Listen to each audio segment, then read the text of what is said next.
नमस्कार मित्रों, मैं अखिलेंद्र कुमार, पूर्व डिप्टी कमिश्नर एवं ज्वाइंट डायरेक्टर दिव्यांगजन सशक्तिकरण विभाग।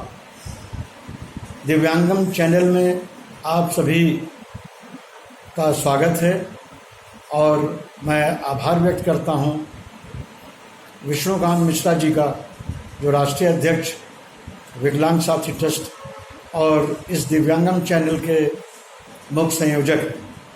जैसा कि आपको पूर्व में ही विष्णुकांत मिश्रा जी ने बताया था कि प्रत्येक बृहस्पतिवार को दिव्यांगम चैनल में मैं आपसे मुखातिब होऊंगा और आपसे विषयक जो रोचक जानकारियां हैं उन पर चर्चा करूंगा।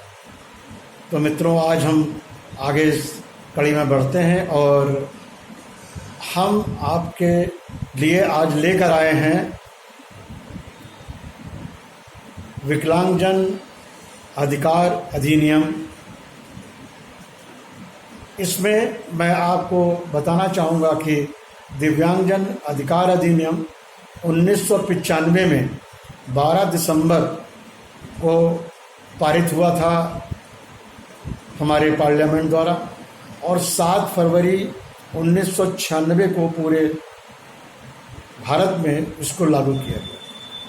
तो आपको पता ही है कि दिव्यांगजन अधिकार अधिनियम को लागू हुए 1995 से 2020 आ गया, परंतु इसी बीच ये तय पाया गया कि भारत ने संयुक्त राष्ट्र सम्मेलन में उनके जो तमाम सारे प्रावधान थे उसके लिए अपनी प्रतिबद्धता व्यक्त करी और उसको लागू करने के लिए आश्वासन दिया।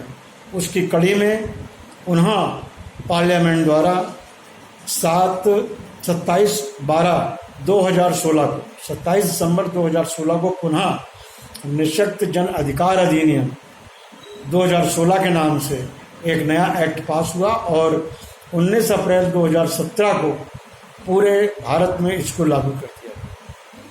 इसी के अनुपालन में उत्तर प्रदेश शासन द्वारा भी इस अधिनियम को पूरे मनोयोग से लागू किया गया और उसके नियमावलियों को बनाकर विभिन्न नियमों को लागू करने के लिए तमाम सारे शासनादेश आदि लागू कर दिए हैं।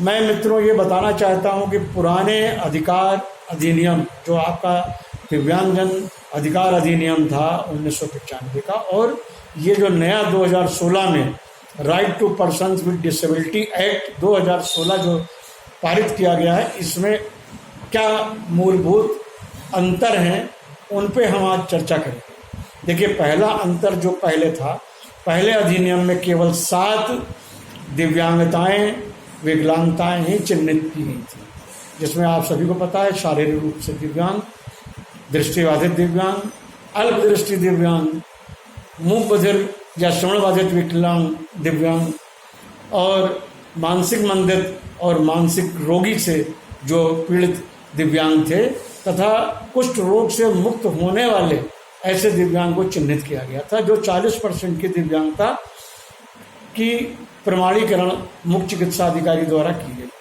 अब हम जल्दी से आपको बताते हैं कि हमारी जो मुख्य जो विशेषताएं हैं वो ये हैं कि पहले 7 प्रकार की दिव्यांगताएं थी, अब आज के डेट में 21 प्रकार की दिव्यांगताएं नए अधिनियम में पारित की गई, अर्थात 14 नई जो दिव्यांगताएं लागू कर दी गई हैं।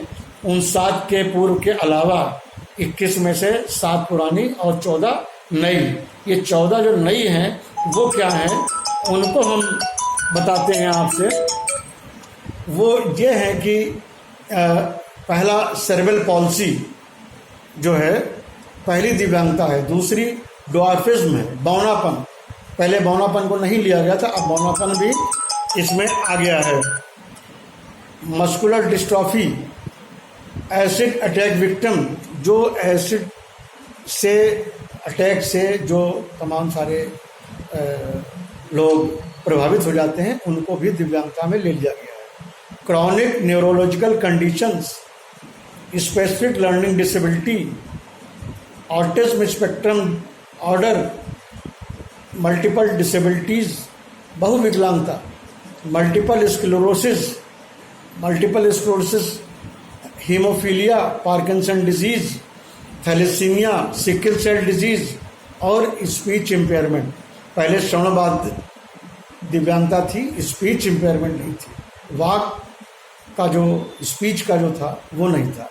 तो ये हमारी जो 14 जो नई दिव्यांगताएं इसमें सम्मिलित की गई हैं, उनके संबंध में मैं आपको विस्तार पूर्वक बता दूं कि सेरेब्रल पॉल्सी जो दिव्यांगता थी वो पूर्व में अलग से परिभाषित और चिन्हित नहीं थी।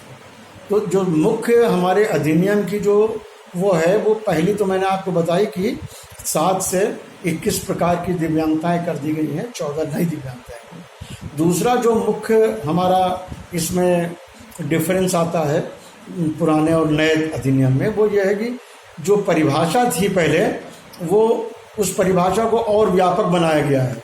प्रत्येक प्राविधान को व्यापक परिभाषित किया गया है ताकि समाज के और शासन में लोगों को इसको क्लियर हो और उसको हम ज़्यादा अच्छे से लागू कर सकें। इसके अलावा आरक्षण जो था वो पहले 3% था। दिव्यांगजन को नौकरियों में 3% आरक्षण प्रदान किया जाता था, परंतु अब इसको ये नए अधिनियम में 2016 के अधिनियम में बढ़ाकर 4% कर दिया गया है और इस 4% को अलग अलग दिव्यांगताओं में वर्गीकृत करके बांटा गया है। इसी प्रकार से शिक्षा के क्षेत्र में 6 से 18 वर्ष तक के आयु के जो दिव्यांग बच्चे हैं उनको निःशुल्क शिक्षा का प्रावधान किया गया है और साथ ही ये भी किया गया है कि सभी, चाहे वो सरकारी विद्यालय हों, चाहे गैर सरकारी विद्यालय हों, एडेड हों, अनएडेड हों, सभी को समावेशी शिक्षा के अंतर्गत हमारे सभी प्रकार के दिव्यांग बच्चों को प्रवेश देना अनिवार्य है। कोई मना नहीं कर सकता कि हम दिव्यांग बच्चे को अपने यहाँ प्रवेश नहीं देंगे।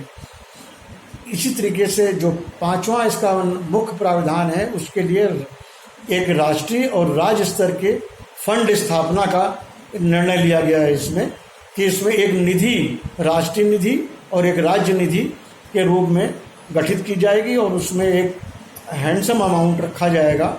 वो सरकार तय करेगी कि कितना इसको हम पहले प्रथम चरण में लेके चलेंगे और उस निधि से तमाम लोगों का जो है, ऐसे निधि से तमाम लोगों के लिए जो है ऐसी व्यवस्थाएं की जाएंगी जो सहायता के लिए अपेक्षित है। इसी प्रकार से सुगम भारत अभियान जो चल रहा है उसको हम सरकारी और गैर सरकारी तमाम सारे ऐसे भवन हैं जहां हमारे दिव्यांग भाई बहन पहुंच नहीं पाते हैं, उनके लिए बाधा रहित वातावरण प्रदान करने के लिए हम उनको ऐसे सुगम रास्ता देंगे, ऐसे सुगम भवनों को बनाएंगे ताकि उनमें पहुंच आसान हो।